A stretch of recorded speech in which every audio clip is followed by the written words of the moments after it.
Stop that. Stop that. Stop that. I hear him chat to the noise. Move too quick, can't stop for the talking. I hear him chat with the walking. Just too sharp with the prize. White girls gotta tell me I'm awesome, yeah. Hot like fire on the pan. If you wanna touch my please use caution. Cold like 0 degrees. I'm out the cage, gotta let out the beast. Revolutionary, gotta let out the streets. Locked in a cage, I'ma let out the sheets. We came for one, man, forget my peace. You take the west, I'll take on the east. I'ma put him in the cage, never let out the. Yeah, I hear him chat to the noise. Move too quick, can't stop for the talking. I hear him chat with the boys. Man, so tough, but mans keep walking, yeah. Just too sharp with the prize. White girls, better tell me I'm awesome, yeah. Hot like fire on the pan. If you wanna touch me, please use caution. Stop that. Stop that. Stop that. Happy Monday, everybody. It's Mike. Dan and Stu are off today. Amin Al-Hassan's supposed to be in. He's got some travel issues. He'll be joining us in progress. But thankfully, I have a good team around me, half of which was at the parade yesterday. Jeremy did some bang-up work out there. You got the clip. You got the clip. And even if you were watching at home on the broadcast, the way that they directed it, they missed the meat of it. You don't have a shot of Aaron Ekblad saying it. Do we have that video of Aaron Ekblad saying the thing that will resonate from this parade? Because I thought all in all, it was such a perfect South Florida parade for hockey. It had all the things that are good about South Florida and it had all the bad things about South Florida, especially when it comes to hockey, but I thought that South Florida acquitted itself nicely. Here is the moment, courtesy of Jeremy Taché on X. Aaron Ekblad, one of the leaders on this team, comes out with the traffic cone, and for context, Brooks Koepka was famously caught at a Panther game saying, "Ekblad, you stink, you're a traffic cone," and that's how you know Brooks Koepka is a real Panther fan, because this is not something, yes, granted, Aaron Ekblad, you get one over on Brooks Koepka. Brooks Koepka, no one calls your fandom into question. You are not an actual Panther fan if Aaron Ekblad hasn't frustrated you several times over. But credit to him, he stopped Connor McDavid 1v1. He had that moment. And Jeremy, you got this moment from the parade. You, Brooks Koepka! Woo!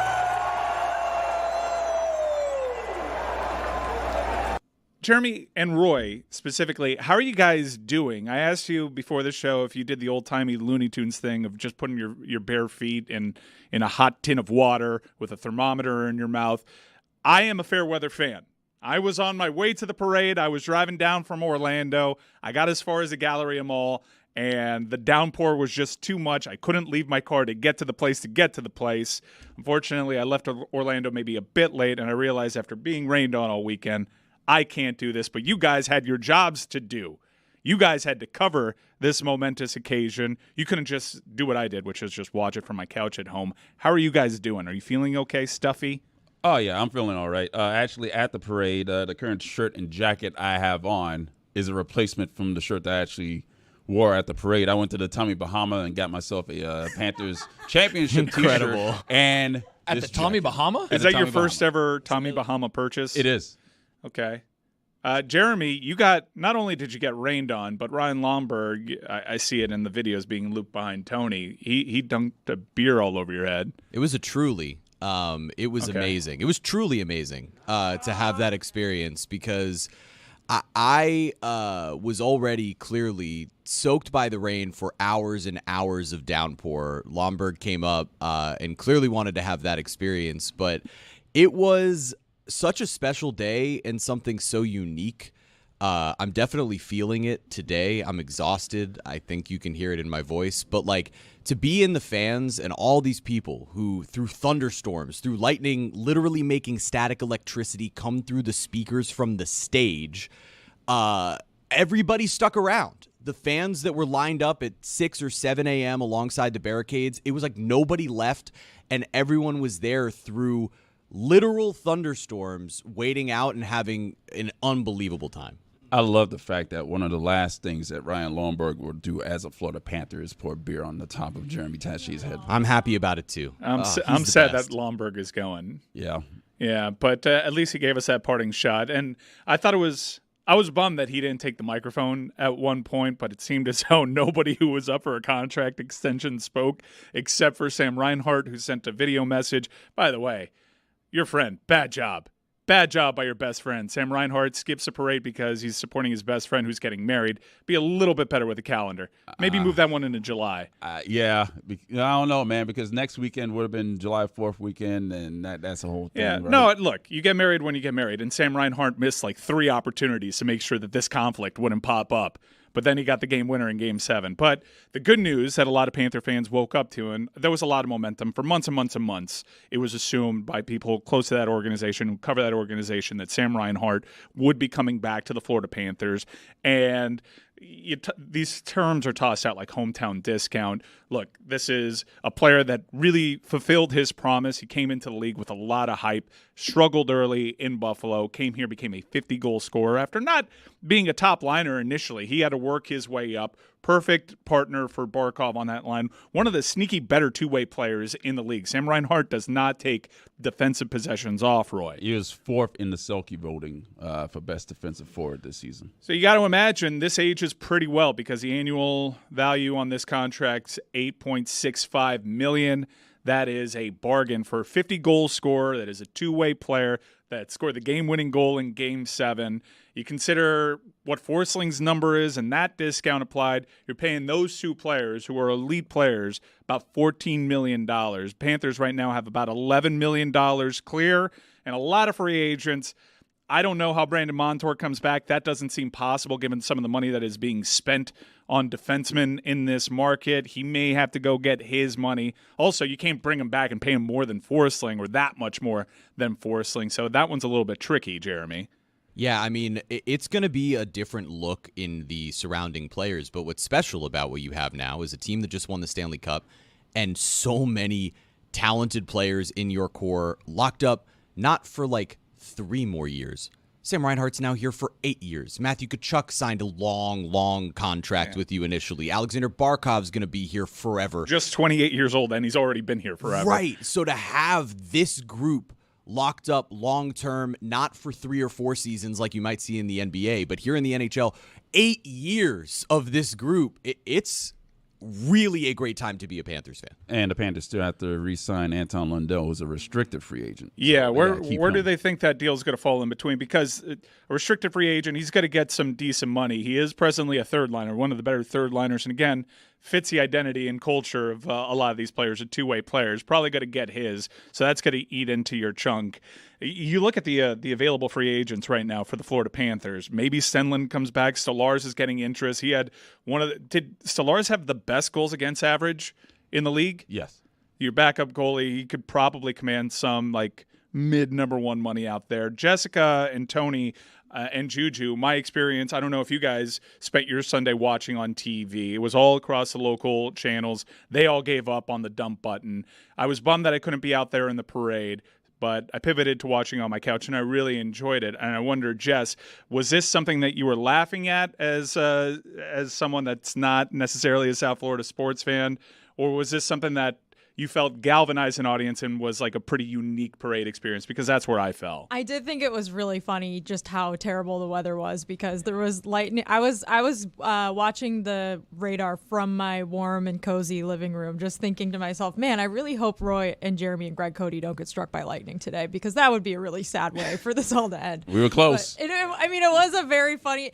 It's so rare to have mornings like that in South Florida where it just is a complete wall of thunderstorms first thing when you wake up, and it was perfect that it was on the morning. It was of also the Stanley Cup parade. It was also very Florida that they didn't evacuate, because I've been to large public gatherings. I was at Universal for 2 days prior. If there's lightning in the area, you go inside. There was a large congregation of people with a lot of electrical equipment next to a very large body of water. They were not moved. Out on the ocean, I was looking out on the ocean, right, and I saw this big wall of clouds with rain coming down, but I also saw 4 freighters out in the ocean. About 10 minutes later, gone. A wall of rain made them disappear. The people didn't get moved out, which I found curious. Logistically, probably more dangerous. I'm sure someone was crunching that, but I've been at Lollapaloozas where they evacuate the entire grounds. If it were a golf course, the siren would have been going off all morning. There would not be people out there. Thankfully, no one got hurt. And by the time you got to the end of the parade, it added to the aesthetic. Everyone's soaking wet from just pouring beers. I've never seen someone wandering through a parade with a bucket of beer. And that's what he had 10 glass bottles in a bucket that I think he literally picked up at the elbow room, that he just made a pit stop along the way. He got out of the bus, went to the elbow room, got a bucket of beer, and also took a dip in the ocean. Tony, you've recently caught hockey fever. Were you spending your Sunday on your couch watching the parade? I had a couple things to do, like family things. We had some lunch that I had to attend. So I was watching on social media. My brother-in-law was there at the parade. So he was sending us videos of like the downpour and just like everybody soaking wet, just like having fun and stuff. I would never have gone to that. Not because I don't love the Panthers. But it's in Broward. One. It was in Broward. Two, the rain, like you have to get ready for a rain situation like that, right? Like I got to get my shitty shoes. I got to wear socks I don't really like. Like the swag can't be on 100 because I'm getting soaked the entire time. Plus, I don't think I'm a poncho guy. Yeah. Jeremy, you did not wear shitty shoes. No, this was a nightmare. Allegedly. Because I did not. Yeah, well, allegedly is fair. Well, he did not wear his shitty shoes. Right, not my version of shitty shoes. sorry, I Still love you, shitty Jeremy. shoes generally. No, but this was like, obviously, I was wearing a water taxi poncho because I was not prepared for this. I have a Bally Sports branded like rain jacket, and I guess did not anticipate. I looked at the weather. It said on Saturday night, it said 30% chance of rain at 10 a.m. And I was like, okay, it'll rain for 15, 20 minutes like it does in Florida. I'll get under some shelter. I'll probably already be there, and then I'll be fine, and it'll be over. And it was while I was on my way on the water taxi, standing on the second floor of it, that all of a sudden the skies open up and there is a torrential downpour. So I was soaking wet underneath the poncho that I then put on that had no real purpose, I guess, after that. I probably should have just not worn the poncho, but I didn't want to get worse. And I anticipated, all right, it'll be a half hour, maybe an hour of rain. And then it rained all day It's still long. raining right It's still now. raining. That doesn't happen here, especially on the beach where the wind is supposed to push those storms away. And yet, here we are experiencing that on the day of the parade. But the energy was spectacular as a result. Like it was... It could have been an amazing day without all of it, but there was something about the thunderstorms and people sticking through it, and every person I spoke to had been a fan for 20 plus years, and now they're there enjoying this experience together. First of all, rookie mistake. You have to follow the National Weather Service on Twitter that's because on me. they were on top of it from the moment I woke up yesterday morning. I was like, ooh, this is going to be interesting. They might have to call off this parade. I was worried about getting sunburned. Second thing, are the videos of the players on the buses waving to like 6 people fake news? Like it No, seemed like those the are parade people. So that's the the very parade route was beginning. not well. The bad populated. video that's circulating is literally the start of the parade where the bus came around Las Olas and you could see the very edge of the parade on one side. So the further you got in and the deeper you got toward the stage down A1A was where the majority of people were. This happens every parade. Sounds like they should have had their parade in Boston. Oh, too soon. But yeah, it's just hilarious. This is a perfect example of saying, like, bro, you making fun of parades and celebrations when your team is at the house. You, sir, are the biggest joker. I don't give a damn if it was one person at this parade. The Florida Panthers are champions, goddammit. That's all that matters. People who making fun of parades, you are a loser at the house. Raise Sit that down. cup. Yeah, I had mentally prepared myself because for every parade, outside of ones that happen in Kansas City, every parade will have these isolated views of a thinner part of the parade, and it'll go viral, and it'll be the visual that goes out from that parade. And I was already not going to let it bother me. I'm not going to make the excuses about the weather. I think South Florida acquitted itself quite nicely. There was a lot of energy. I think the Panthers were pretty smart about how they structured the entire thing. It was very clearly, let's have this big gathering place. I think with the rain and everything, it made for really cool visuals. And like Juju said, who cares? The whole thing is that we have 6 fans. This is the start of something. And I know everyone tapped into the 30 years. This Panther franchise has existed for 30 years in the South Florida market. And there are a lot of people that were at that parade that really just started giving them the time of day. And that's fine too. This is about building something. This is not a destination. It's a start of something, hopefully, for them. Tony, I saw you wanting to get in there. Do you want to defend the South Florida sports fan? Because you knew that these photos would be coming. Of course. And I mean, especially when you talk about the Panthers, it's Broward, it's raining. You knew that you were going to get a smattering of people at some point just because, like, you hold up on the towels, like we have 6 fans or whatever.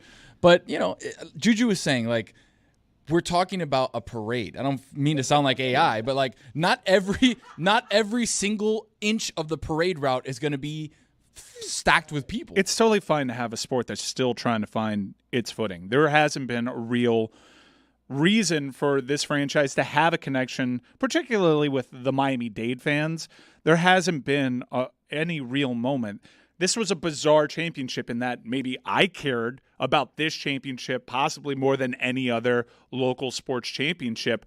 But usually when other teams make a run, you see like stuff in shop windows, people wearing their jerseys. That may be the case in Broward. I don't know. But in Miami-Dade, it's one of those things that if I saw a person with a Panther hat on, I'd give them the DiCaprio point, and I would find occasional isolated instances of people being passionate. But this is hopefully something to build on. There weren't places that you could go to, especially in Miami-Dade, where you could have the Panther game on and ask for the sound and not get a funny look. And now I think we're finally turning that corner and we're building. A lot of the cities that have Stanley Cups, obviously, are smaller cities in scope of Miami. And there's so much to do and there's so many things around that you don't have those small, like, shop windows with, like, Go Oilers or whatever, like.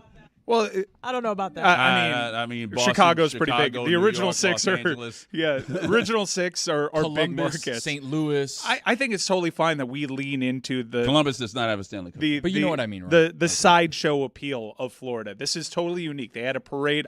An ice hockey team had a parade on the beach. It got In pouring rain. It should have been evacuated. Absolutely. It was pretty dangerous, and I thought that everything that happened last night was perfect for South Florida hockey and for this franchise and its fans. There's a camaraderie that's starting to build amongst the people that either have been there for a month or 30 years, because I spent most of my day prior to the speeches and prior to the parade actually starting, walking through the rain to all of these people who'd been camped out there since, 5, 6, 7 a.m. And each time that I walked up to someone with a microphone, everybody behind them started chanting, "All 6 of us, all 6 of us," because there's an embracing of like, hey, we know that we're a new fan base. Relatively, we know that there are only so many of us that have been around watching hockey for most of their our history. lifetimes. They've been a joke. They've been a laughing stock of the franchise. And I think there's an embracing of that and an acceptance of it, and now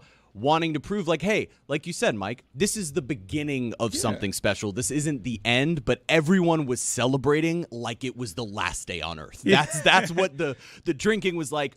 The hugs, the screaming, it was spectacular. Well, you never know down here. When it rains that That's much, also true. It could actually be the last day. Yeah, I'm embracing we live in a major city. The Tri-County area is huge, even though it's all #1 territory. And I'm embracing the boutique aspects of this, the novel aspects of this. And I hope that, much like what happened in Tampa, where the seeds were planted in 2004, and unfortunately, they're one of the great hockey towns in North America now. I can't imagine if there wasn't a lockout, a work stoppage after they won their first cup, but they kept building and almost had to kind of hit the reset button, start again, and they built the right way. And I really think South Florida can grow to really deeply appreciate hockey, but they got to have this kind of success. They have to keep making deep postseason runs. And I do think that we'll see the tide change a little bit, and maybe you'll see a few more Panther logos in mom and pop shops, and maybe you don't have to point at 3 people at the Publix. Maybe the Publix is adorned with Panther stuff.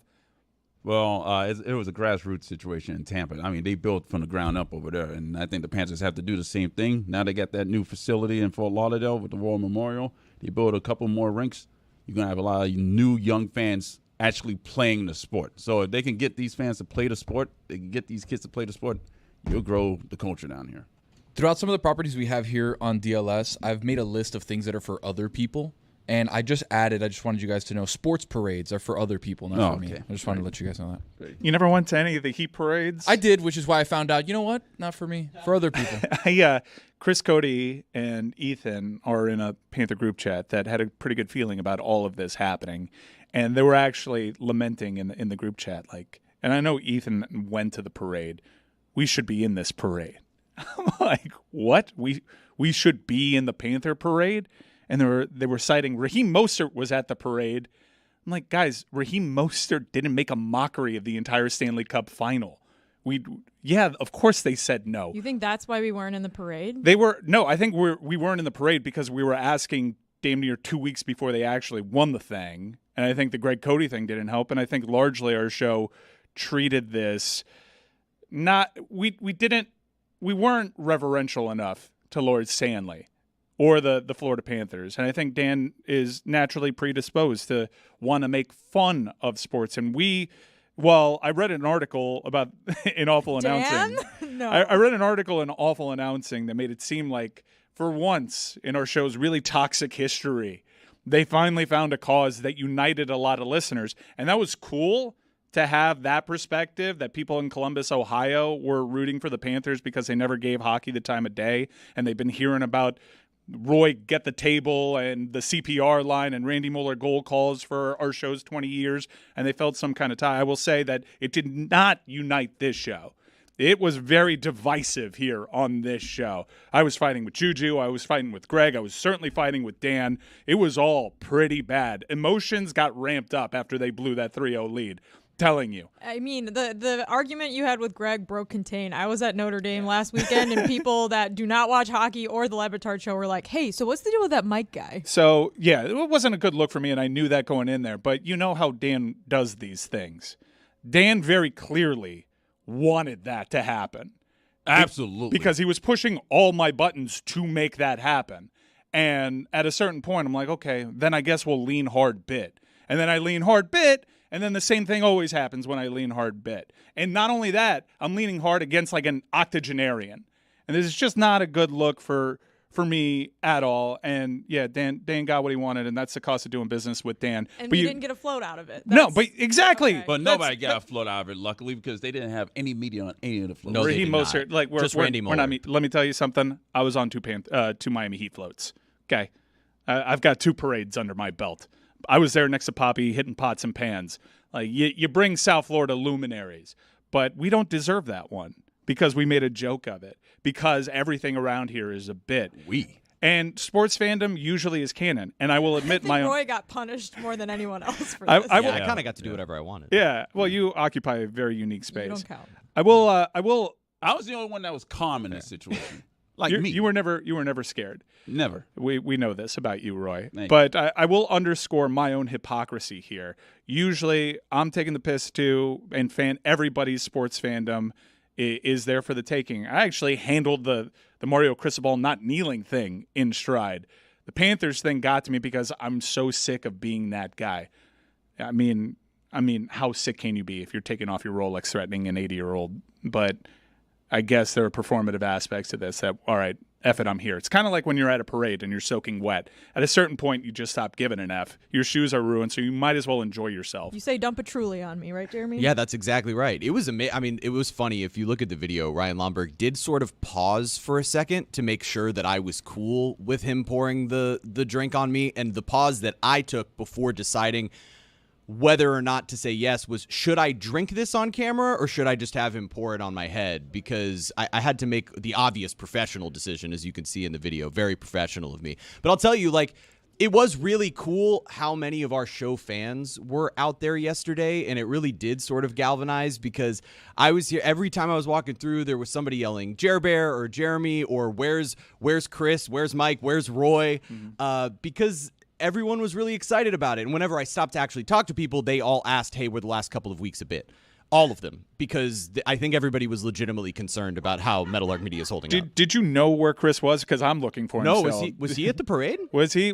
No, he was not at the parade. I think he decided after the 11 night, you know what? I'm good. Yeah, I got to tell you, the 11 thing did help my decision-making process. And then I kind of had my celebration with the Panthers. And I do want to take like the final 50 seconds of this segment to salute Ryan Lomberg.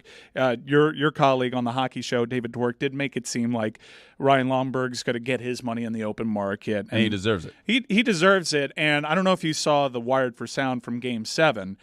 While everybody had a sphincter that was this tight in that barn. You were there for that Game 7. That was as bizarre a pregame atmosphere as I've ever experienced in my life.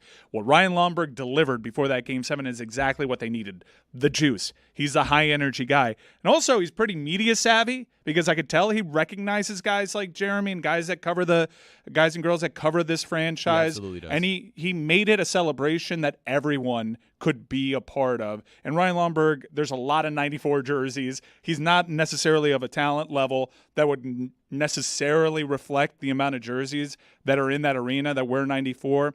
But he's had big-time playoff moments. He's a fan favorite. He's a physical guy. He's an energy guy. I just wish they handed him a microphone at that parade so we can have that one moment. But best of luck to him wherever he goes.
Going to get all the Panthers shots up here in the early going as this is more local and before Amin comes in here because it's a fascinating time in the NBA. Paul George is headed to the Sixers and the Miami Heat haven't done much, so we'll speak to that when Amin joins us. But there is a move that appears to be happening in the NHL, and I heard a lot of F the Lightning chants at the parade out there yesterday. Well, that was about the thunderstorms and lightning, not the Tampa Bay Lightning. They leaned in, and they took their pot shots. Chucky took another pot shot at Edmonton. And I didn't even realize the symbolism of the Lightning almost ruining another Panthers Stanley Cup. But not phased. The symbolism here, Jess, is that, once again, the Panthers are unfazed by the Lightning, not the other way around. You're talking about ancient history at this point. But, the Lightning ending the Panthers parade. It would have been terrible. It would have been cool. And you couldn't let that one happen. But while that parade was going on, the Tampa Bay Lightning made a very interesting move. They clear about $11.5 million in space.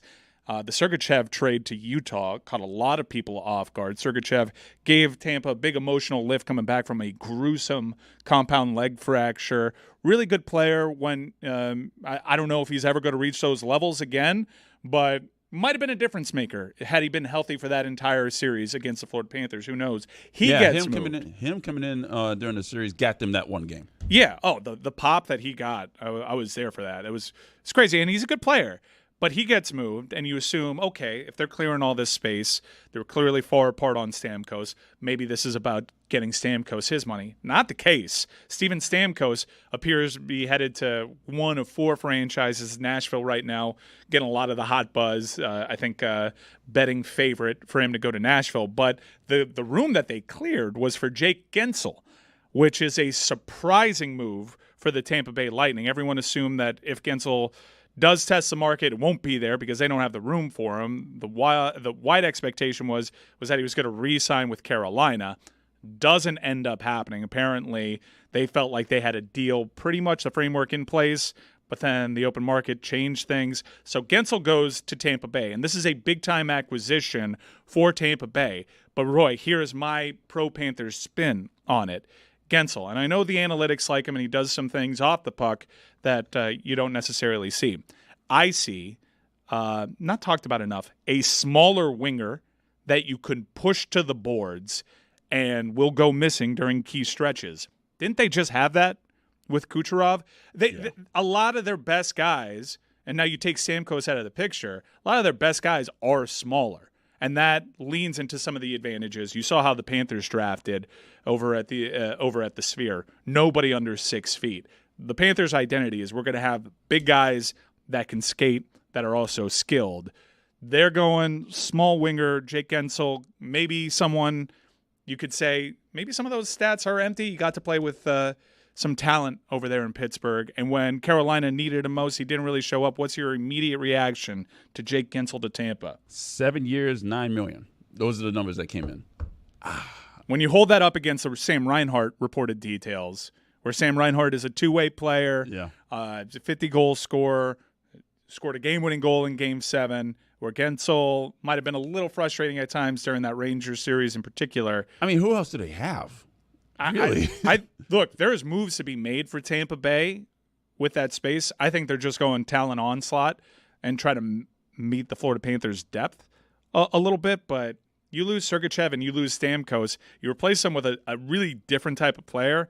And Jake Gensel kind of feels like a panic move, Roy. Yeah, and they absolutely lowballed Steven Stamkos as well. I mean, that was insulting what they did to him. I mean, 2 Stanley Cups for the Lightning for him.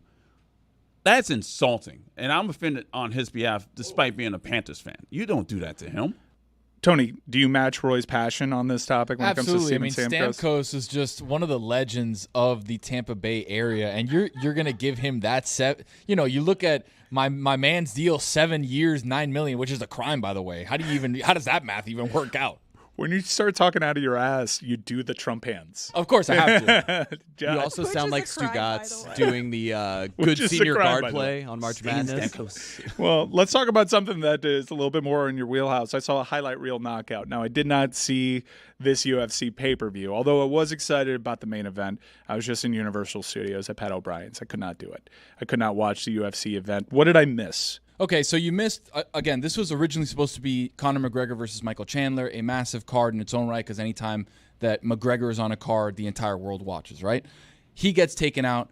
The co-main event also gets removed between Jamal Hill, former champion, friend of the show, and Carlos Ulberg. They're now out. Enter a new main event between Yuri Prohaska and Alex Pereira, who is the hottest star right now in the UFC. There's nobody like him. Highlight reel knockouts. What you saw at 300 where he knocked out Jamal Hill. Intimidating dude, 6'4", 230 pounds, just an absolute monster, right? So we had that main event. The co-main event falls apart 4 hours before the fight. So as everybody's en route to the fight, Brian Ortega, who's supposed to be part of the co-main event, he gets sick, 104-degree fever. He gets out.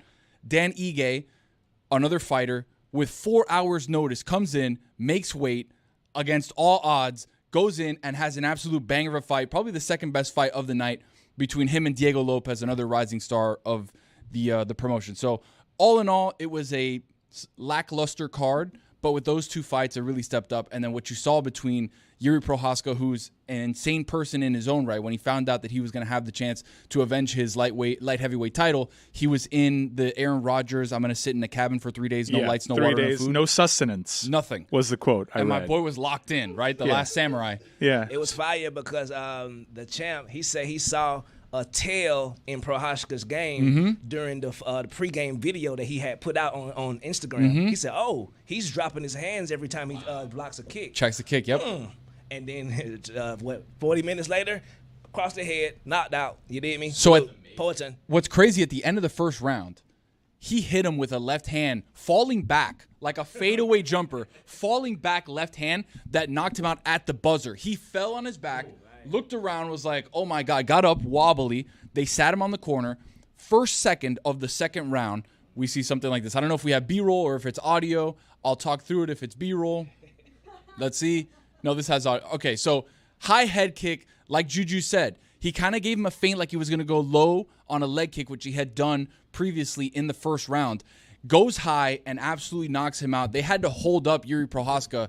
Herb Dean was like holding him up. Yuri was walking around like, whoa. He didn't have his sea legs with him. But what we're looking at right now is Alex Pereira is fast-tracking himself to a UFC Hall of Fame career without a doubt. He's fighting so much lately. Not only is he super active as a champion, middleweight, knocking out Izzy Adesanya, commanding middleweight respect everywhere. Then he moves up a weight class and then destroys everybody in that weight class. We have another angle of the knockout that we could play here.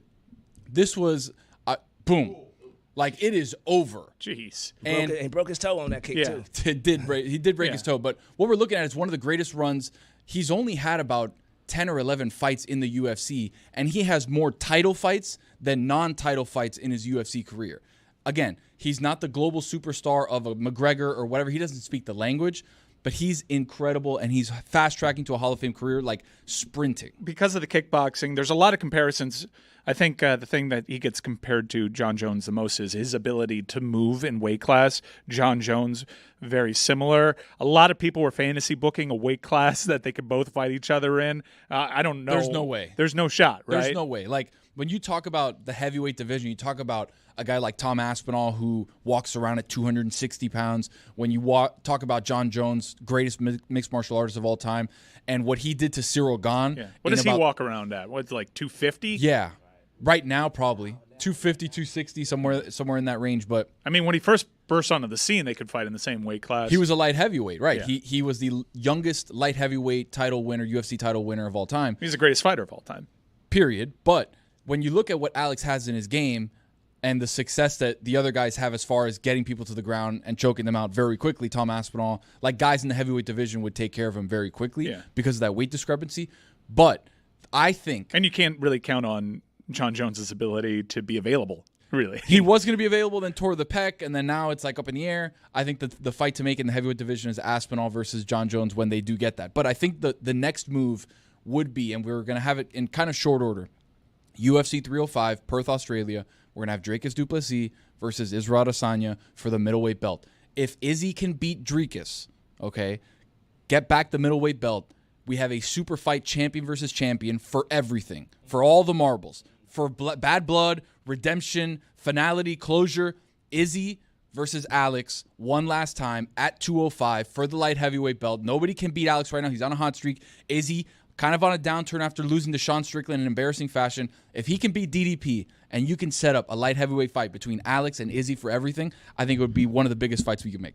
Tony, getting back to that knockout, how do you feel about Herb Dean's stoppage? Did he go in too late? He went way too late. I think for him, he was like, I'm not going to have anybody tell me that I stopped this thing too early. Do you think a part of it was like, damn, what a knockout. Like, it kind of froze him a little bit. 100%. Yeah. 100%. The knockout was so great. Like, after this 8th punch on the floor, like, Herb could have stepped in during number 4. But again, there has been some talk about Herb being a little slow.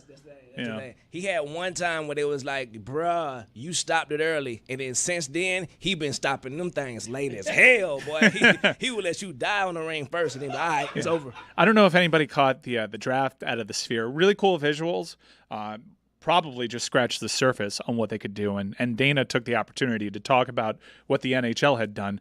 By the way, the moment of the NHL draft was something that they kept pretty well guarded as a secret. And it was Celine Dion showing up to announce the fifth pick of the Montreal Canadiens. That was a really cool moment. And there were two moments from the weekend that I think kind of won the weekend, and that was certainly one of them, Roy. I would say about the NHL draft is not a single team congratulated the Florida Panthers on their Stanley Cup victory, and that's I've never seen that. So again, Haters. I'm coming at this from a pretty peaceful place. I'd worked through myself after the Greg Cody stuff. I thought going into that Game 7 that we were going to lose because vibes were toxic. They end up winning. So I realized Tony has a Collabo shirt. Can I tell you about what Tony tried to do to me? The shirt that Tony is holding right now. In your hand, go ahead. Give yourself some shine. Sponsored by the any Haters. left, actually. Collab with Daily and Yeah, you did a collabo with Daily. We love Jonathan. We love Daily. Great guys. I got a text message from Tony saying, "Hey, limited supply.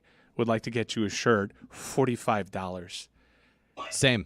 This is the plug that I put him in touch with. It's my plug, and he's asking me for $45. Just in case you wanted to buy others for somebody else, I got you on one. You know that. And I texted you as much. You said you got me on one after I told you, quote, fuck off. The Stugotz is strong.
Panther fans, some breaking news on the old social media front. It appears as though the Panthers, who had already been reported, they're working on an extension with Carter Verhaeghe. They have just officially announced the Sam Reinhart Sweetheart hometown discount deal.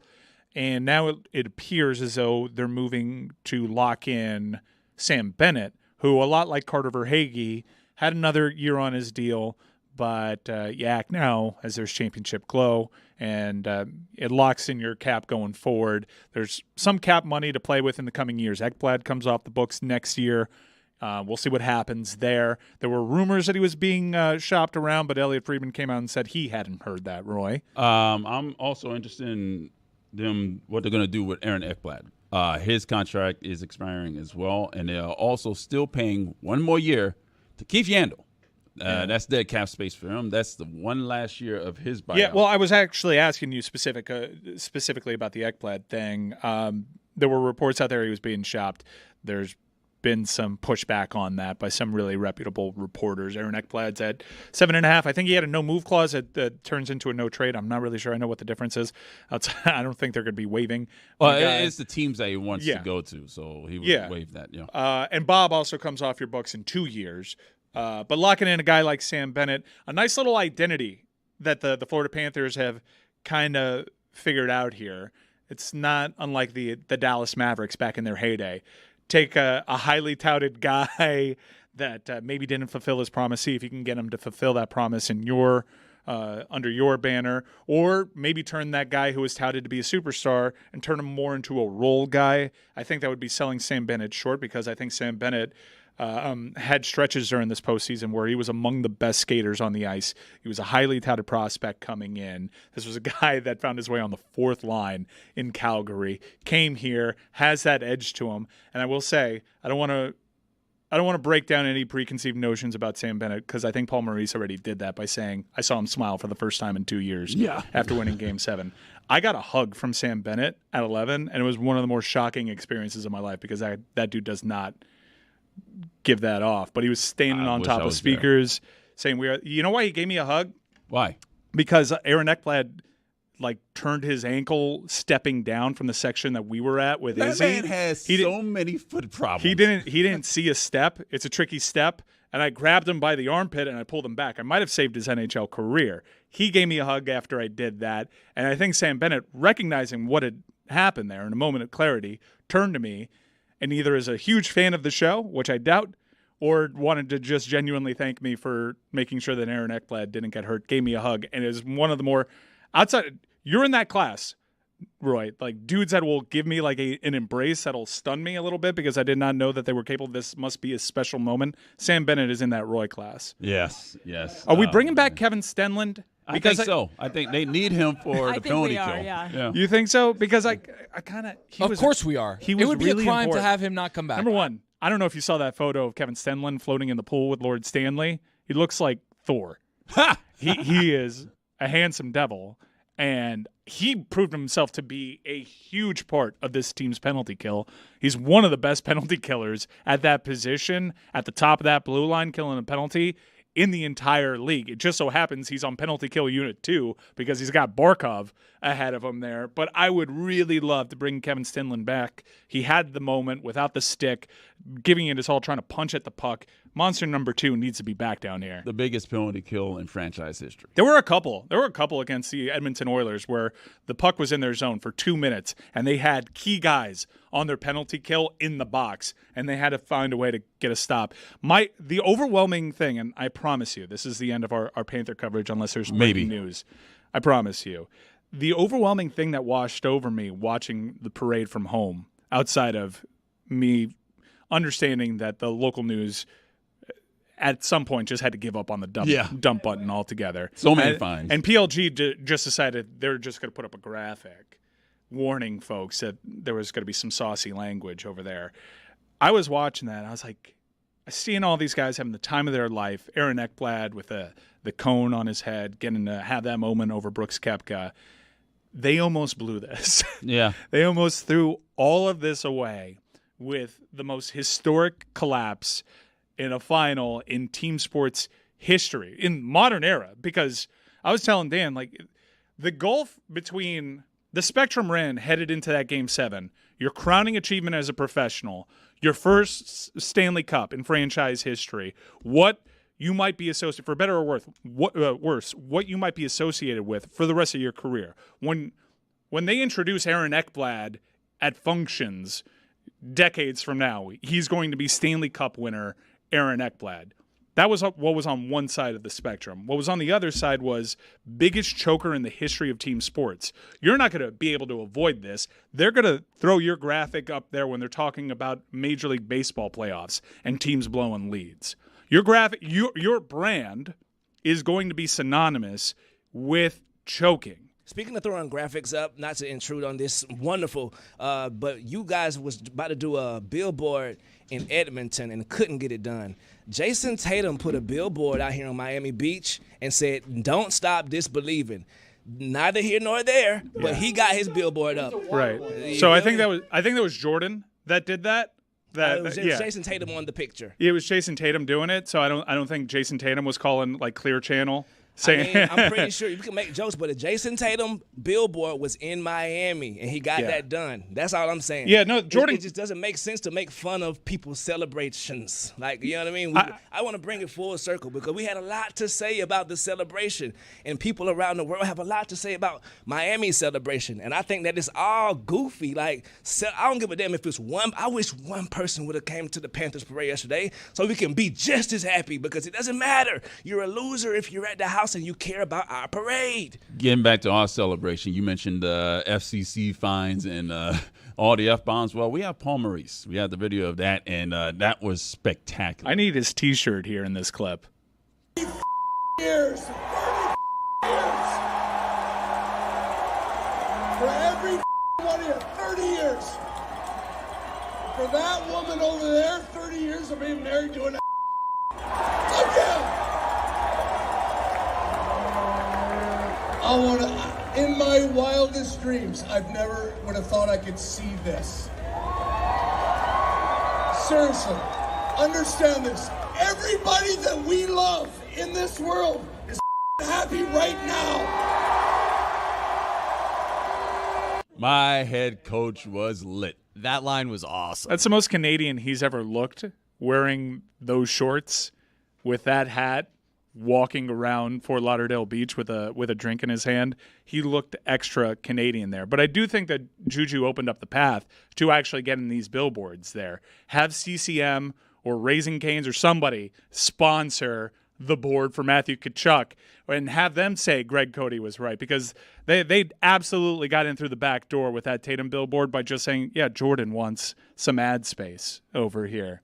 Talk to me, Juju. I know some billboard people. Hey, we can make some stuff happen. Exactly. I just want to stop shaming it. No, ain't no shame. We're going to make it happen. We're going to make it happen because I got the plug. Wait, hold on. Are we doing Tatum or are we doing Greg Cody billboards? Which one? We've been doing hockey for about Juju 3 mentioned hours. that Tatum got a billboard down here. Yeah. I pointed out that he got a billboard down here not because Jason Tatum was doing what Dan was doing, which was calling around mom and pop shops, but because Jordan has a marketing budget and the plugs already. So we need to find a similar way. Like DraftKings. I'm telling you right now, I have the plug. I have the billboard plug. We'll make it happen. Yeah. All you guys do is ask.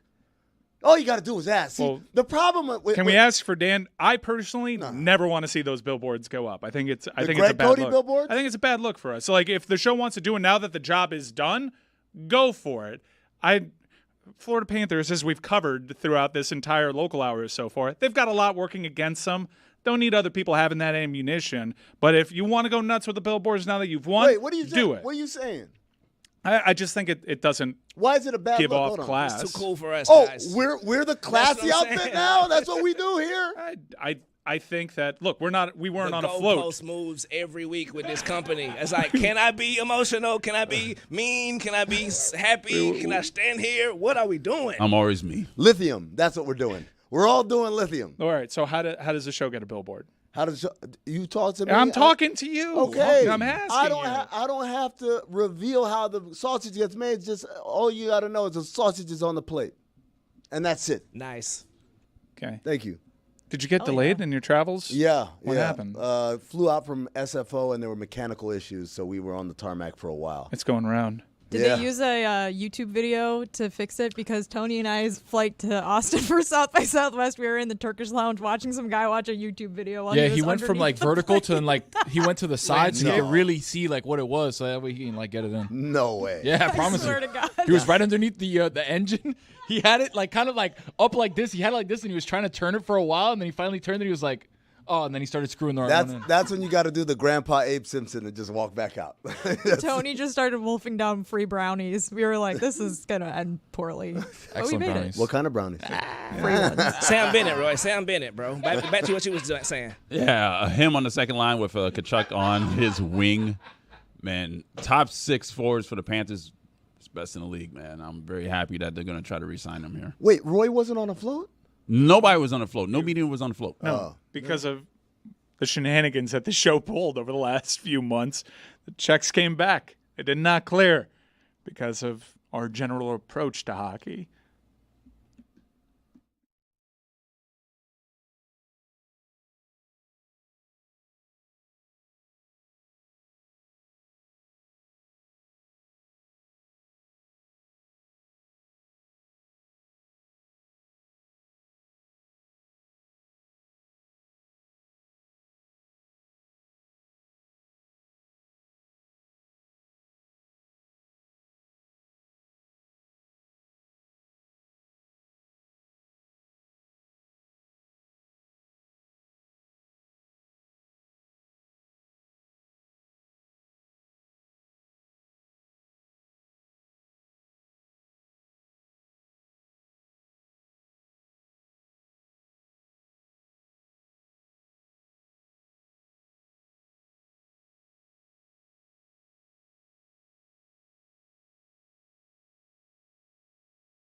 Big NBA transaction, Jeremy. What can you tell us about it? Isaiah Hartenstein has signed with the Oklahoma City Thunder on a 3-year, $87 million contract. There it is, Knicks fans. Man, he likes it here. No, he's friends with the guys here. No, some things are more important than money. That shirt just went away, Sam Morrill. That shirt does not matter no more. Salute, my bad, Jess. How much did the second apron play into this, Amin? Oh, enough. The second apron. Tell us about the aprons. There's only one apron that matters. The one that he's wiping his money-hungry hands on. Like, oh, yeah, I got all this dirt from all these millions I've been counting. Look, ladies and gentlemen. Barbecue? Yeah, it's saucy. It's saucy millions. It's Oklahoma. The most the Knicks could offer, apron or not, 4 years, $72 million. The most. Nick Claxton got $100 million. At that point, I said, kiss it goodbye. Yeah. There's no way he looks across the river, sees a guy that he says, well, I'm better than him, I play on a better team, and he's going to get 25 a year, and I'm going to take 16. No chance in hell. And I had to hear all this stuff about, he likes the guys, and he enjoys playing with them, and you can't put a price on friendship. I'm like, yes, you can. Yes, you can. Who was that right there? Who just imitated? Taylor. That's Taylor. Oh, nice. Taylor. Sorry, you are the Knick fan of our lives, so that's how we're gonna do it. No, man, that's like this. Every year we go through this. Every year in the NBA, there's a free agent on a team, and it's like, hey, the most they can offer him is this, but his market value is gonna be somewhere around here. And there are these people who delude themselves into thinking, no, he likes us. They you can't put a price on. Yes, you can. His whole life is about maximizing how much money he can make in a very small window of time. Well, occasionally, someone like maybe Sam Reinhart in another sport will take the friendly team deal. Gustav Forsling did do that, and I think you take the team-friendly deals when you're close to winning a championship, and maybe, just maybe, inside of league circles, they don't think the Knicks are as close to a title as Knicks fans feel. I just want to point out, I like how we're on this plane, and the plane is, there's all sorts of alarms, and we're about to crash, and I grabbed the steering wheel and said, come on, I'll take you to salvation. And we fly towards NBA free agency, and just like, no, hockey again.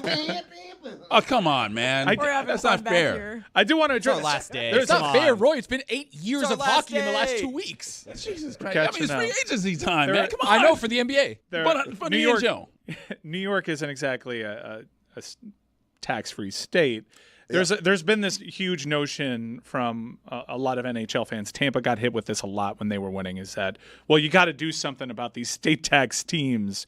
They have an unfair advantage. That's what Maple Leaf fans are saying. They have an unfair advantage, and I will say it's a different story altogether for the Canadian teams than it is for those in the United States. But someone should do something about this. No. To which I say they do. All right, Sam Reinhart's home that he's going to fetch for $8 million down here in South Florida would look a hell of a lot different than if it were in Columbus, Ohio.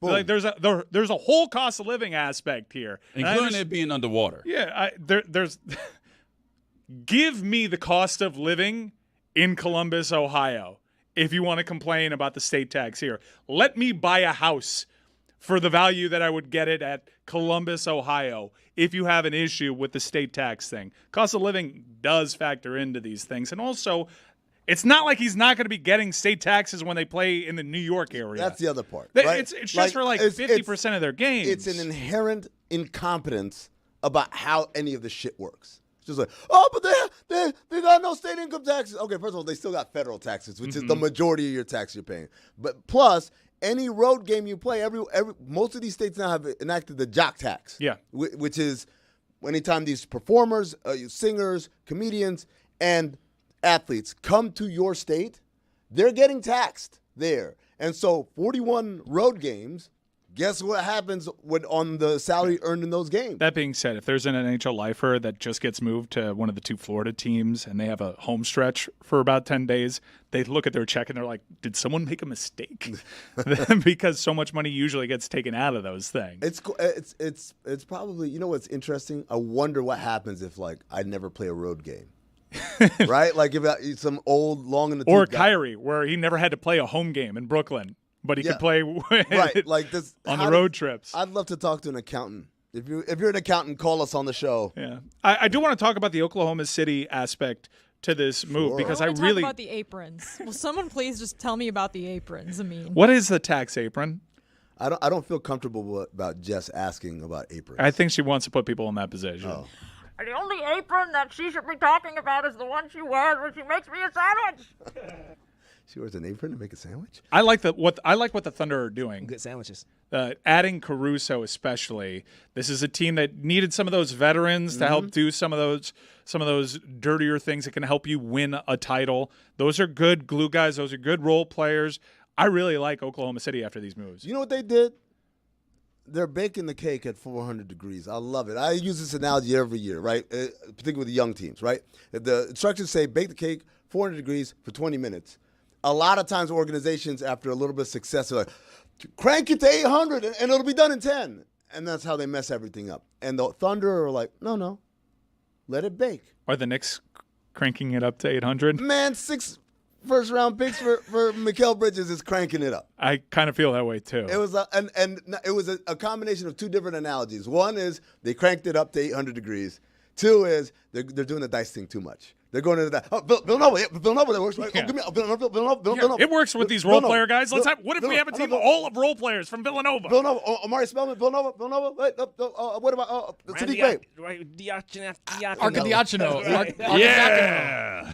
Sadiq Bey, somewhere like he's like, I don't know. Boys, I what got up? bars. Where we at? Do I have bars? I don't know, man. Man, what's the Wi-Fi again? They haven't hit me up yet. 5G? Well, with the Knicks now, I mean, so it's 3 years, $87 million for Hardenstein to go to Oklahoma City. With the Knicks, you now look at their trade, and by having to lose Hardenstein, it's sort of like they included him in that deal. So you look at Isaiah Hardenstein, Bojan Bogdanovic, 5 first-round picks and a second-round pick for Mikal Bridges. I think that the Knicks got better in terms of acquiring Bridges. I praised the trade last week. But did they get significantly better with this move? It's a little intellectually. You also had to bring back OG. It's a little intellectually disingenuous because it doesn't matter whether they do the deal or not.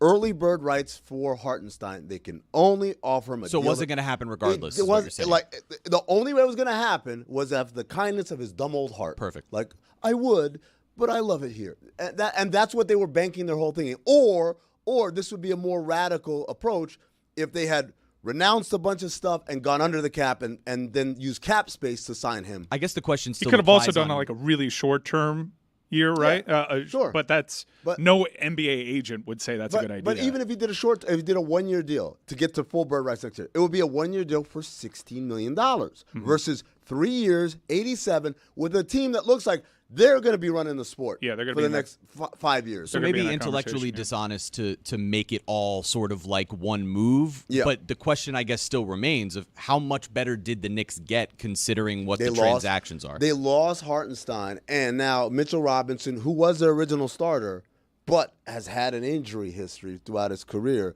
That's now you're hanging all your hopes on that. So you've got to figure out what you're going to do to get a 5. Now, the part where the deal does come into play is how much they can offer Precious Achiuwa because of the hard cap enacted by the apron if they're taking in more money than they give out. So they've got to rework that deal, which means they might lose Deuce McBride. These are all the kind of things that in the margins people don't want to hear about. They're kind of boring, but like these are the counting things that will end up being, well, why do we have to let him go? Because this, and this.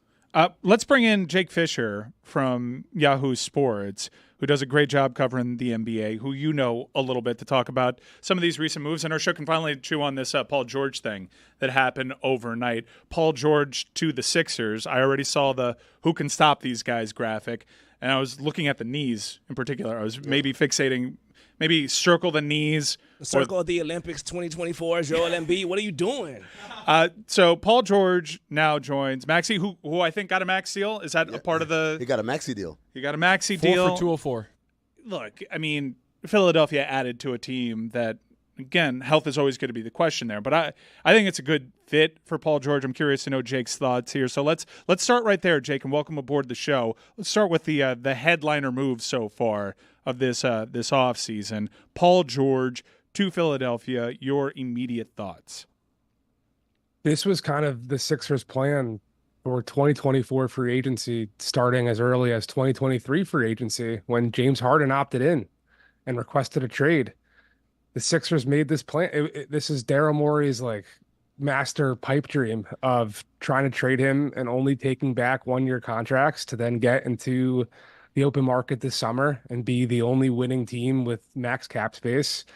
And they did it. Like, Daryl Morey did it again. As much as people want to talk, crap on him and make fun of his calculators and his spreadsheets, like, this was the vision and this was their guy all along, and they got him. It's like kind of been like a 300-day approach for this guy. Was this vengeance? A little bit. I mean, look, the other aspect of this, James Harden gets traded to the Clippers. The Sixers get back Clippers picks, and then they made the Clippers monumentally worse by bringing back Paul George. It's crazy. So you touched on some of the reasons why this may be, but the Clippers put out like a weird statement. Yes, they I did. guess acknowledging Paul George's time there, and it really just felt like that's what it was, an acknowledgement that he existed in their uniform, and largely failed. There was a lot of gamesmanship that played out in the media. It was just like, 10 days ago, where I think Woj reported that the Sixers were cooling on the idea of bringing Paul George aboard. So what do you make of how this played out and the Clippers' reaction to it? The Clippers' statement and what Lawrence Frank had already said publicly about this, about the CBA, it can sound like an excuse, but I do think it's a reason. And what it is that it's not just that this new second apron brings, tax penalties, because Steve Ballmer could pay out the wazoo to front any team. The issues are the cap now, the rules with it hamstring a team and limit you from getting better. And what happens is if you pay into the second apron for 3 out of 5 years, which is exactly what would have happened if the Clippers brought back all of Kawhi, James Harden, and Paul George on the 3-year contracts. They would have had a pick frozen in the future and stuck in the back of the first round. They wouldn't have been able to aggregate salaries to get better. They wouldn't have had trade exceptions, and they couldn't have signed and traded and what have you. And the Clippers were afraid of paying for this team to compete in the West for 3 years and then be stuck for the next 4 from 2027 to 2032 in this brand new stadium with no means to get better and an absolute, shit team. So that was kind of their fear here. They were saving themselves now from a potential doomsday future. And the cost is definitely Paul George. If they gave him a 4-year deal remotely close to this, I think he would have stayed in LA. Sticking with the Clippers, Jake, you were one of the first people to report that Russell Westbrook will be worked into a trade somewhere. Typically, when you see a guy opt into a deal and then immediately traded, it was probably a conversation that was made between the agent, the player, and the team, kind of an agreement. Why would Russell Westbrook do that? Why wouldn't he just test free agency? To your point, there's definitely, I think, a collaborative process there with the agency XL Sports and the Clippers trying to find him a new home. The only read I have on it right now is that he wasn't necessarily certain that Russell Westbrook was going to get more than the minimum. And the minimum this year for him is 3.6. So that's a cool $400K that he made sure he got. And it's a thing all around the league right now. Chris Paul signing with San Antonio. He avoids a situation like he would have had to in Phoenix or LA where he would have been on the minimum. And that's a cold, hard reality for a lot of veterans once they do decline. Once you get on a minimum contract, it's really, really hard to get above it. And that $400,000 gap, that's not nothing for these guys, even though they've made $100 million throughout their career, $200 million throughout their career. So I think there was some appropriate fear, I guess, or skepticism on their side that he was going to actually have opportunities above that minimum number. One of the big names that's going to be on the move, we just don't know where, is Klay Thompson. The Warriors haven't put out a weird statement, but they've kind of we've gotten the flags that his time is done. There's some traction out there for Dallas, and that is like such a Dallas Mavericks pickup. Is so their identity. Let's turn a superstar into a role player type of guy, and he could really help. He could help, and they have that Tim Hardaway traded player exception that they can, if they can work something out, they can get him in. Jake, what are the odds that he's wearing a Dallas Mavericks uniform at the start of next season? I really do think right now it's between Dallas and the Lakers, where they both can kind of basically give him the same type of salary structure, somewhere around the mid-level exception. So it's just a matter of figuring out which scenario. I mean, the Lakers, I think, is more direct. They wouldn't need any type of sign and trade, I don't believe, and Dallas has options to do that. But I've been told by the cap nerds I know that Dallas can clear a way to just get their full mid-level as well and bring him in without that complication. But, Philly's been looming on the periphery here too. They've got Paul Reed's contract that is $8 million and non-guaranteed. They could waive him. They could use him in a sign and trade too. So I'm not totally discounting the Sixers either, but overnight and, so far early this morning, the word has definitely been that he's deciding between Dallas and the Lakers. And I think objectively, Dallas is clearly more positioned to help Klay Thompson compete for his 5th championship. So I think if winning ultimately rules the day, it's going to be Dallas. It's going to be you go. How did Orlando fall out of this? Is it just because they went and got KCP? Because I'm looking at their roster. It's a nice move for them. That is a nice move, but I'm thinking like, Jonathan Isaac sign and trade doesn't get Klay Thompson done to Orlando. Yeah. And Orlando was also sniffing around this Paul George thing as well. They were in play there. What do we make of Orlando? So Orlando, I honestly don't believe is ever really a Klay Thompson team. I think they definitely wanted a guard. They gave that money to KCP. They were absolutely looking at Malik Monk, but Klay, approaching 35, doesn't exactly fit the timeline as well as KCP, even though KCP, I think, is 32. So he's not, a spring chicken like Franz and Paolo, but he, I think, fits more so from like a long-term and not a wheels falling off trajectory that Klay has kind of shown of late. So I mean, honestly, it was probably sometime last week. I checked in with someone from Golden State and I said, hey, I think this KCP Orlando thing is real. I don't think Klay has a home. And they said, yeah, we've been trying to tell people all along this Magic thing isn't legit. It just kind of leveraged that his side was trying to create. So, and honestly, I haven't said this publicly yet. I don't really think Paul George was really so real for Orlando too. That might have been some type of quid pro quo. Orlando gets a meeting, quote unquote, and it helps Orlando look good. And it helps Paul have some type of leverage as well. It's not just Philly. Like, I haven't gotten it confirmed at this juncture that Orlando even met with Paul George and that there even was a meeting scheduled, but there was just some kind of loose interest that could have happened and benefited both sides there. Jake, buddy, we started this off wrong. Your energy is all low. How are you doing, man? I know this is the worst time of the year because it's like you don't get to sleep. Yeah, you're by your phone all the time. Tell me about your personal life during free agency.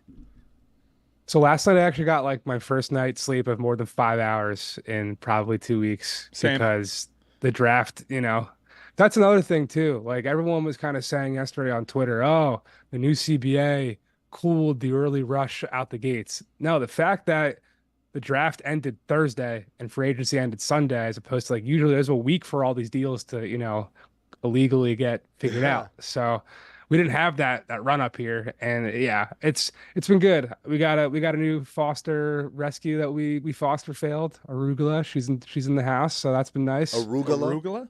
Arugula.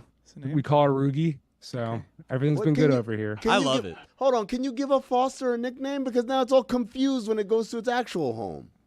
No, we failed. We adopted her. She's ours now. Okay. She's my daughter. I'm a dad. Oh, okay. All right. Arugula. Congratulations. More like a green type of person, but that's a cute name. Yeah. Spinach. Roogie. Honestly, in a class with kale, overrated. Huh. More aesthetically pleasing than tasty. It's peppery though. The rooster. Jake, I do want to ask you, we know that Philadelphia is remaining aggressive, and I really wish that the Miami Heat would take a lesson from that recent aggression that Philadelphia's had. They are very quiet right now. They are bringing back Kevin Love. Again, same scenario playing out here for the Miami Heat. The rest of the East is getting better. Tobias Harris, by the way, goes to Detroit. That just broke. Ew. Yeah, I think, like, what is he pulling? 2 for What is 52. Detroit doing, 2 man? for 52. Dude is printing money. Printing money to buy that is Detroit signing a piece that they will trade next year because 100%. in the NBA, like, bad contracts have this bizarro value. So they're just a way station right now. But Houston, along with the Miami Heat are these teams that we heard could be players this summer, have the capital to get something done. Right now, we're just seeing the names that we know about. Is there any chance that some superstars that we don't necessarily know are available on the market can find themselves to the Houstons, to the Miamis of the world? So quick note on Tobias. This is also a sneaky way for the Pistons to spend a lot of the cap that they have to spend to reach 90% of the salary floor. I don't think it's sneaky. That has to be what's going on here. Oh, yeah. I mean, Washington did it too. Like Jonas Valanciunas, starting center for the worst place Washington I thought Wizards. I was getting pranked when I saw the Jonas Valanciunas Hold on. thing. Before we move on to answer Mike's question, I had to say, because you brought up Valanciunas. Yeah. He was the best center on the market between him and Hartenstein. No, Isaiah was. Hartenstein was, man. How dare you? If I'm Jonas Valanciunas, I'm looking at my resume and I'm looking at his resume and say, I have more to show that I can do this. But Jonas's arrow is not pointing up the way that Isaiah's is. Sure, but like also, I am what I am right now. Yeah. If there's a part where we're saying, hey, who are you sure can replicate what he did this last season? It's the guy who's done it 3 or 4 or 5 years, not the guy who did it for half a season. Why did he take less than mid-level? I don't know. Has there been someone who's gotten the full mid-level yet? I don't think that's going to happen. I think we're past. I mean, if that happens, if it did happen, I apologize.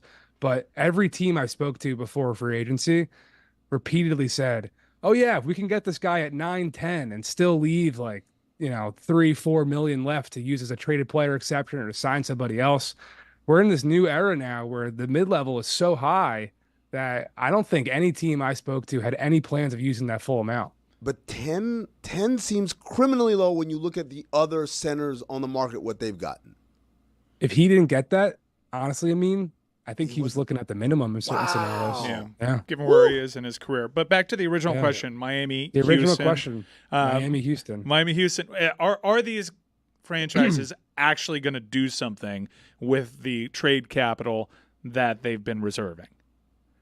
The problem that Houston saw at number 3 and that Portland saw the year before at number 3 and that, Cleveland has seen in past years and Golden State when they had 7 and 14, there just aren't a lot of players right now that are available that are, on a bad team. Like Lauri Markkanen is probably the one guy that I think has actual possibility to get traded. But if you want him, the Jazz are going to look at what Mikal Bridges just got. They're going to look at what they got for Donovan Mitchell and when they got for Rudy Gobert, and they're going to say, give us 5-6 unprotected picks. And I don't know if that's necessarily going to be something a team wants to do unless they really figure out and believe that Lauri Markkanen is the missing piece. I've heard Golden State and San Antonio and Sacramento as the teams that have most checked on him. But at this point, I think it's still a little touch too early to have. The Jazz can still renegotiate and extend Lauri Markkanen that begins as early as August 6th. And every indication I've had is that they're trying to do that and add to him right now. But that's the guy. So that's the only guy I think. Donovan Mitchell's going back to Cleveland.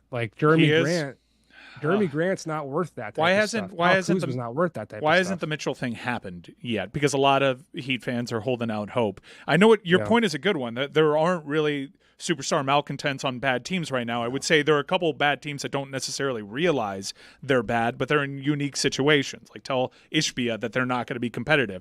It's hard to reason with them right now. So conventional wisdom would say sit back and wait for some of these teams to do bad. However, if Miami goes another offseason with letting the rest of the Eastern Conference lap them, and even in their own division getting worse inside of that, I don't know if this fan base, which has been pretty patient with Pat, I'll take that back, hasn't been very patient. But now that the Celtics finally won their title, you're in chase mode. How logical is it that the Miami Heat are going to practice patience here? Because that would go over like a lead balloon.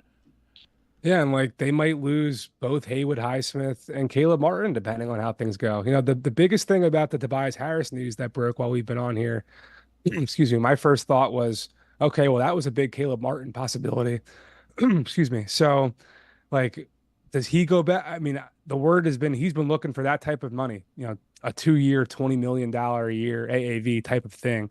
Haywood Highsmith's looking for the full mid-level, which we talked about earlier. not necessarily so available out there.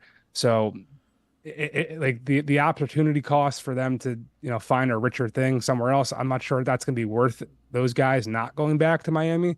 But if they do, like, is that enough too? Like, are you, to your point, Mike, are you like, parading down to the Casillas Center because you brought back Haywood Highsmith and Caleb Martin? I don't think those moves compare to what the top of the East has done. I think you're right. Like, it's going to be a matter of swallowing a patience pill and hoping that Phoenix blows up, hoping that, other situations become awry. That's really what I think. That's it right now. The good news is Miami is no stranger to swallowing pills. Yes. Jake, we thank you for your time. Real quick, 5 seconds or less. What happens with LeBron? He takes a pay cut depending on the caliber of guy. If they get Clay, he'll take less. But I don't think anyone, like, if they get Brooke, maybe. But Haywood Highsmith. He's going back to the Lakers. Yeah. You taking a pay cut for Haywood Highsmith? Yeah. I mean, we're getting to the point where I'm going to start overreacting to Haywood Highsmith leaving. Oh, my God. If Miami keeps getting their lunch taken. Thank you so much, Jake. Check his stuff out for Yahoo Sports, senior NBA reporter.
So one of the things I didn't get to ask Jake Fisher because we ran out of time with him is who overpaid more? Was it the Knicks for Mikal Bridges, 5 first-round picks and a pick swap, or was it the Blazers for Denny effing Avdia? 2 firsts, 2 seconds, and Malcolm Brogdon, who I think is going to have value on the trade market. And it got me thinking, what's the most you overpaid for any item? And you're like, you knew, man, like this is too much. Game 5 of the Stanley Cup final. How much? But thankfully, I knew that in the secondary market, even though that was a pretty penny, it was going to be the best deal around because of Game Time's price match guarantee. Yeah, the Game Time app, it's the best place in the secondary market. It's what I use all the time. And if you're listening to my voice and you realize it's summer concert season, now the finals are over and I can finally go about working on these vacations with the family, do what I do. I'm going to Chicago this weekend. I'm certainly going to set the Game Time geotag to Chicago to see what's going around the town. I had mine on, and it was telling me about things that were happening in the Bay Area. Yeah, and if you see the specific venues, you can click those seats, see what your panoramic view would be from those seats. I love that. Use the code Dan when you create a brand new account for $20 off your first purchase. Terms apply. Last-minute tickets, lowest price guarantee. The guarantee is a big part of this because if for whatever reason you do find a better price out there, Game Time will match 110%. Wait, that's more than 100%. That is more. That is what I give every Can show. they do that? 110%. They guarantee it, my man. And if you ever need to actually test this theory, their customer service, in my experience, has been pretty spectacular. So use that promo code DAN with your first purchase. Get $20 back. Game Time, my personal favorite secondary market ticket place. I use Game Time to take Claire to a stage play this weekend. It was Bluey's Big Play. Oh, Nice. Yeah, that was a really nice show. It was really fun. Have a moment. Yeah. Disney better do whatever it can. They have a licensing deal right now. They better purchase that property. That is a red hot property right there. Yeah, get some rides at the theme park too. Let's go. I need that. How about that? Game 4 of the NBA Finals, I mean. Metal Rock In didn't Dallas? get behind that one. Yeah, they didn't get behind that one. That was me all the way, and wow, I should have stayed my ass home for that one. Because that was the night we thought it was going to end. And Yes. instead it was a demolishment that you had to watch from the Comerica banks. Literally Cloud 9. I should have taken a picture. I saw Juju. Our seats were legit. It's us and then the ceiling. And Sting. That you was look to your right, and Sting was there in his crow get up. And he asked you first time? Anyone else? Because I'll give you what mine was. The worst overpaid by percentage for sure. A bottle of Coca-Cola at the top of the Empire State Building. Holy shit. You want to talk about a captive market. They're like, Ooh, yeah. can we prices right this? $8. $12. $6. $1. What year was 99 this? cents. What year was this? This was, Bottle or can? it was a bottle. Ooh, all right. Was it Mexican? Nope. Regular What year? plastic 20-ounce bottle. Oh, in a plastic bottle. It was 2012, 2013. I would say Went too $5.50. high. 13.25. Who had 9? Did anyone have 9? I said 8. Jess wins. Whoa. $9. 2012? $9. Dude, like For an American Coca-Cola That means Classic? it's $60 now. you're like, here's the thing. You have to pay at the bottom before you get to the top. Appreciate That's that. number one. So they know it's not like you could leave and go get another one somewhere else. Number two, 99% of the people coming here are tourists, many of whom are tourists from another country, many of them who are tourists from another country with a stronger economy than ours, or stronger currency than ours. So it's like $9 in my 1,600 perchechos. This is amazing. This is a great deal. You're not just a made-up currency that just had a perchecho. I mean, Did I your got a ears question. pop? Sorry about that. I have a question. I have a serious change of gears question. And I don't want to put you in this position, and you don't have to answer because you run in the NBA circles. Okay. Jonte Porter is suspended for his life. Mm-hmm. Miles Bridges and Kevin Porter Jr. have jobs. Yep. I take it personal, the domestic violence, more than, I mean, the gambling, I Right. get it. But how are these brothers allowed to be back in the NBA and the gamblers not? I will answer that question. First of all, the Porter Jr. situation, after the initial reporting, like there's a lot of stuff there that is just a little unclear. It's not like Miles Bridges where it was very straightforward. But I'm going to give a very straightforward business answer that I know a lot of people are going to, this does not represent my hierarchy of what's worse in life. But when you talk about sports, you can literally do anything. The one thing you cannot do is give people the impression that what we're watching is not real. Right? Like you can murder and all these things. And we can find a way of saying, wow, what an awful person, but man, what a jump shot. What we cannot do is say, did he throw that one? Yeah. Is he on the level or not? Unless, of course, it's an official in the 2006 NBA Finals, and then we just move along. Well, I mean, like they got his ass up out of here. Yeah, but the questions still remain about all that stuff. But I would say, the conference finals. It wasn't the finals because he never did a finals game, even though the NBA said he was one of our best referees or whatever. But like, I'm gonna tell you, that's why all this season we've had guys either implicitly or explicitly declare these guys are on the take, right? Jamal Murray throwing the heat pack and then saying, and doing the money sign. You had Coach Darko of the Raptors saying if they just wanted the Lakers to win, they should have just let us know. We would have stayed at home. Yeah, Rudy Gobert doing the like, oh yes, we know the gambling is happening. You cannot do that. I was like, that's my number one thing I said to Adam Silver and Joe Dumars. You got to crack down on that because we cannot have people say what we're watching on TV isn't real. That doesn't mean it's a worse thing in life to do, Juju, than putting your hands on a woman, obviously. One has criminal charges associated with it, where the other one's being policed by the league itself. But if the game itself loses its integrity, right, it's a big stain. That's not to say that the other things aren't a big stain, but the other things are manageable from a game integrity standpoint. I'm more surprised that Porter Jr., his first deal, wasn't like, hey, minimum, come back in, kind of make everyone feel, hey, I'm a changed man. Like, it was just like, here's a lot of money, bro, which to me, that's always thing when I look at guys that mess up.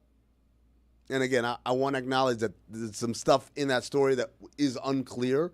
But when guys mess up, there has to be the feeling of basketball mortality, meaning, oh, this shit that I thought was going to be here forever and I'm going to make all this money, whatever, it can be taken away from me like that. And so when you get it back, it has to be like, oh, thank God. I'll take this minimum. I'll do whatever it takes. When you walk back in the door and it's like, here's $20 million or whatever. It's like, all right, man, like, I knew they messed me up. Like, how I was always good for this. Like, there's a part of it where I don't know if there's a lesson that gets learned because regardless of whether he did everything that he was accused of or not, he put himself in a position. And I don't know if you learn from those experiences if at the end of it, here's a big bag of money. I also think that this stuff in this country is still relatively new in terms of it being legalized in a lot of these states. Whereas if you try to hold up examples in tennis, although they're pretty strict over there, or in the Premier League over in England, where they've had legalized, regulated sports betting for decades on end, and you have a player like Paquetá, who's a really good Brazilian piece for West Ham. He's got a gambling thing around him. It's actually a pretty funny scandal in that there's questions to whether or not he bet on himself to get a yellow card. And so you wonder how much that affects the game. That's lit, man. Yeah.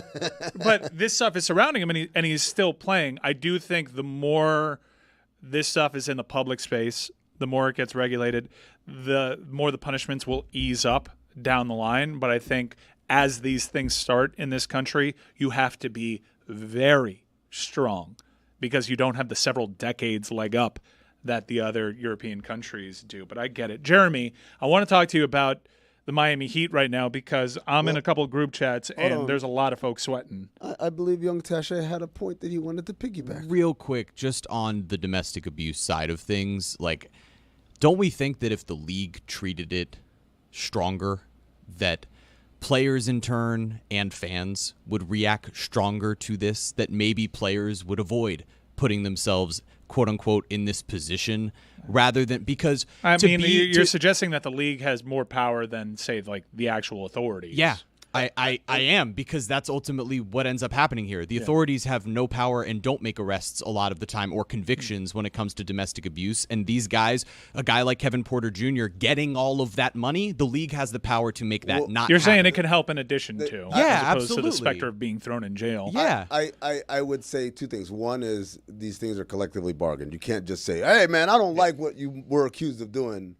I'm gonna take matters in my own hands. You can't do that unilaterally, number one. Number two, probably more importantly, I don't think anyone who gets in those situations ever pauses. Wait a second, I could be suspended for 3 years if I should just be cooler head should prevail. A lot of times there's alcohol in the involved. day-to-day of your what life. Jeremy is suggesting is if it can help, like, why can't you try it? And I think it means explaining in a collectively bargained sport why they can't do it immediately, and maybe it is something that is on the horizon we do not know. I've also seen now in both the NFL when it came to Colin Kaepernick, in the MLB when it came to Trevor Bauer, all of the owners just sort of decide, we're not going to welcome these guys back. Yeah, into no, the you league could with open collude. arms. You're going to collude. Yeah. Every league does collude that all the and be time. I'm not subject to a talking lawsuit. about. Yeah, and look, the reality is actual legislation within the league would be better here to set an example to show, hey, you'd be suspended for XYZ.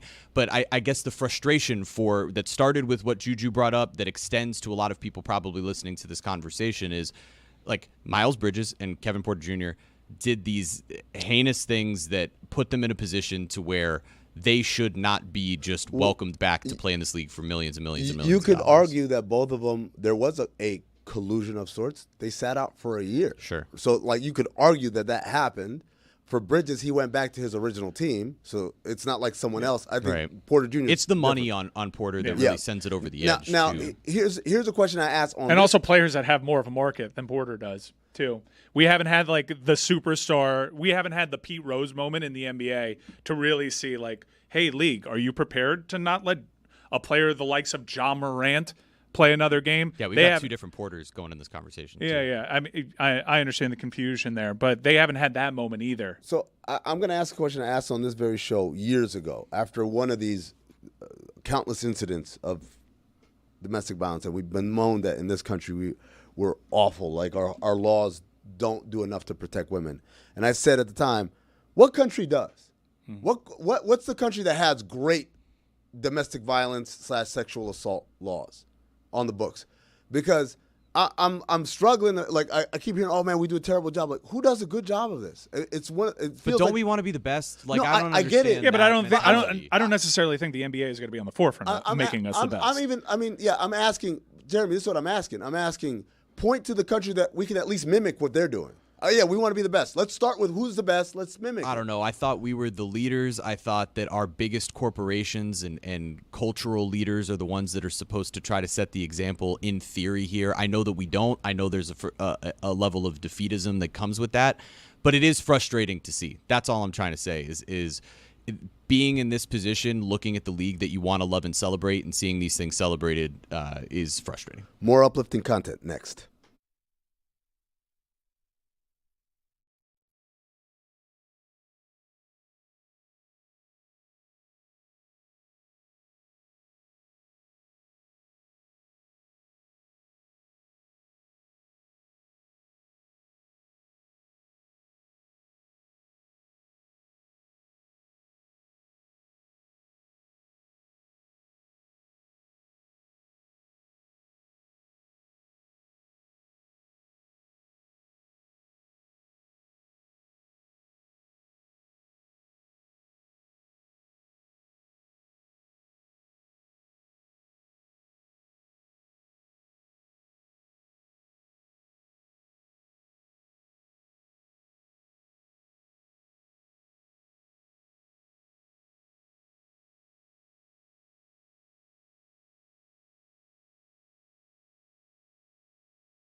I promised more uplifting content after the break. Apparently, I was incorrect because I've been told Jeremy Taché has to talk about Miami Heat offseason. So, Jeremy, take it away. Wow, that is not a fair setup at all. Look, let me give you more bad news on the front please, end. It appears Brandon Montour is headed to Seattle Kraken. Brandon Montour, that's courtesy of Shane O'Brien from the Missing Curfew boys over there. So tough break for a local market, but good for him to secure that bag. Miami, South Florida, and its sports scene right now, a little frustrated. It looks like we got Kulikov back, though. Yeah, 4 years at 1.15 per year. So he's going to close out his career over there. By the way, absolute unit. Was not familiar with his game. Oh, yeah, he was big in Game 7, man. Yeah, Jeremy. That's pretty cool. He saved the Panthers. Oh, wow. When it comes to the Miami Heat, thus far the only move that's been made is re-signing Kevin Love. He declined his player option, came back on a 2-year deal. Nothing has really changed. Haywood Highsmith and Caleb Martin, as we've mentioned, are free agents. There were the draft picks of Khalil Ware. No one can give you a 3-minute stretch quite like Kevin Love can these days. Oh, yeah. There are 3-minute stretches that convince you if he's got the right matchup out there, this dude is the same guy he was in Cleveland. The master of the outlet pass. Great passer. My biggest disappointment on draft night is discovering that Ware's first name is not Kal-El. I was like, oh, wow, he's like Superman. And then I was like, no, it's Khalil. I'm like, but he has Kryptonian in his Instagram and Twitter bios. Okay, so mixed it might messaging. be, Mixed messaging. maybe it's great pronounced franchise Khalil. for him to land with. This is a guy that they question his passion for the game. It is. Yeah, I read the internet. Yeah, it is a good space for him. He does stuff for the Heat that they just simply have not had for the last several years, which is athleticism at the 5, because you've been playing Bam behind Bam. Thomas because you've Bryant been playing. You've been playing either over the last few years Omer Yurtseven or who just got waived. Dwayne Dedman. Remember the Yurtseven Thomas takes? Bryant. Oh yeah, Bam was out for a few weeks. He had 10 straight double-doubles, and everyone wanted to build the franchise around He's him. available. Perfect 5 behind Bam. But Was he on Dan's list, though? of top 12 centers. Or Stan- Pat Riley? It was Stan Van Gundy. Stan Van Okay. Gundy's list. Yeah. We all know Stan. Yeah, I'm getting a little restless here. The group chats are starting to get restless, Jeremy. So the today was always going to be one of the more frustrating days of the offseason if you're the Miami Heat, because they were never going to be in on the big free agents. Given where they are in terms of their salary, given where they are in terms of their draft capital and the ability to just shed salary, they were never going to be in on just signing guys who are available in unrestricted free agency. The move, if the Heat were going to make a splashy move this offseason, was always going to be a trade and seems to remain that way.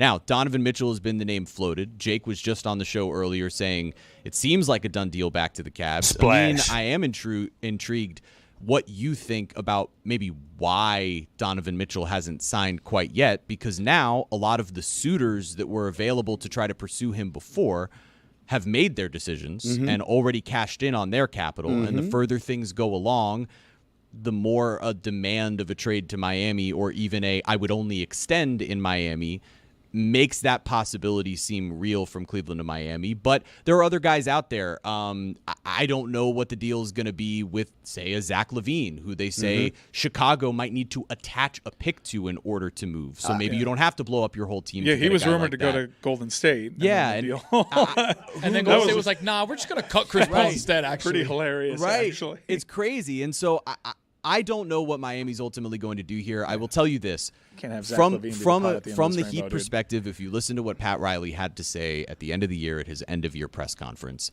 his view was if Jimmy Butler had played more games and been motivated in a regular season alongside some of the other guys following suit, that they would have been 4, 5, 6 games better. And then in turn, at the top of the Eastern Conference last year, when you look around at the East, the only team that you know for sure has gotten significantly better is now Philadelphia with the addition of Paul George. Otherwise, it's a KCP to Orlando. Right. But It's the Philadelphia Knicks would have been the 7th seed. changing things. These teams have Philadelphia gotten would better. have been the 7th seed that you would have been the 2 seed for, and Philadelphia would have done what they did. Well, which is beat you. I mean, they beat you. Whatever. That's another debate for another time. You're- But what- the you're- East has gotten You're better. giving off run it back vibes. No, I'm not trying to. I'm trying to tell you what I think is the mentality This for Miami is why if we're they can't running get it their back. trade. That's what Jeremy's telling Yeah, us. the reason they think count they on can. Jimmy being healthier a year Look, further in. The reports that you had come out when Jimmy said he wasn't going to sign an extension and was going to stay in Miami was quote unquote the most motivated like he's been to have a great regular season going into a contract year. You're struggling delivering that sentence. I'm just into a talking to microphone. you about what it is. No, right? I appreciate this is it. what's out there. But You asked me to you're already update. defeated because you're now the Heat propagandist and you are spreading Heat Hold on. propaganda. I got an important Jimmy Butler question. As you know, Jeremy, I'm a huge Brazil soccer fan. Been watching all their games in the Copa. Neymar's at every game in the box. No Jimmy Butler. Why? He's at the X Games. Why is he at the X Games? He's doing everything. His buddy's got some important shit going on in his life. He was playing poker with Neymar, I think. Neymar's his best friend. Yeah, but he's not doing anything important other than just watching Brazil. That's important, Mike. But that's important. Neymar's not playing. It's important to watch and to support. It's important. It's important to be there when Vinny goes like this into the camera. That's important. More important. Look at my skateboard. Oh, can you sign my sign? I don't even know who he was asking to sign his sign. Just some random kids. Some random kids at the park. Hey, I like your skateboard moves. You're really cool. Hey, are those Airwalks you're wearing? Dope. Sign my sign. No! No! I will say, as like a Heat fan, get that guy as far away from Neymar as you can. Because if he approaches if he approaches the end of his career the way that Neymar is approaching it, you got bad vibes. Shut your there. mouth. You don't speak bad of Neymar. For the audio audience, what was that move that you just did?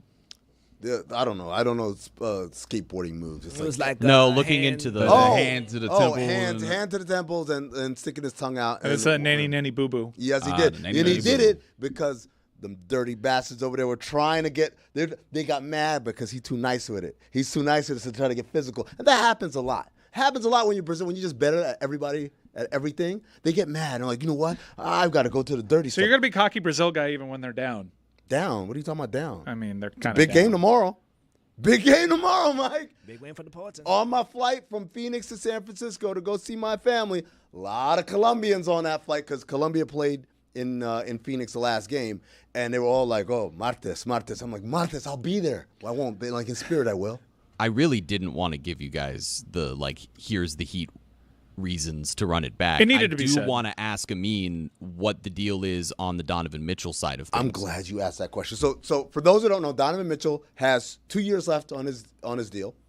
The last of that is a player option, which where the cap is, we expect him to say, to hell with that, I'm going to tear it up and become a free agent unless he signs an extension right now. So he's eligible to sign an extension, but he hasn't done that yet.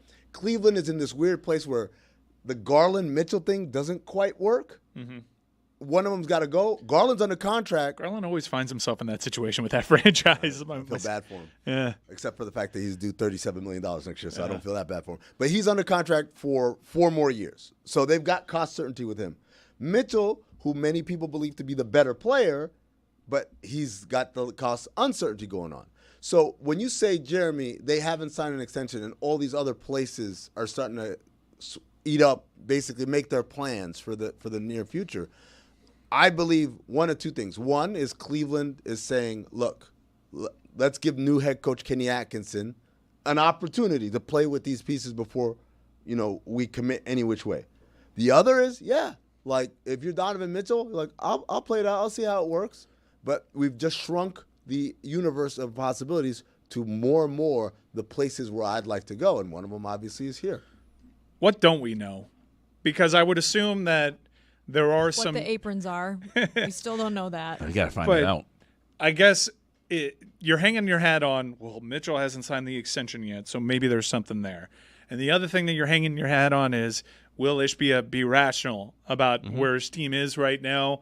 Will he try to move Kevin Durant? He was pretty publicly strong against the notion that they were going to be selling anybody. I don't really think there's anything else there. And then we're all of a sudden taking the company line of having to practice patience with a situation down here where we're all out of patience. So Steve Ballmer bought the Clippers in 2014. And this year, 10 years later, they finally had the moment of, I'm richer than the next 15 NBA owners combined, and even I can't spend my way out of this because it's not a money thing. It's the way the system is designed. It took them 10 years to find that sobriety. Matt Ishbia is not getting that sobriety in the next couple of years.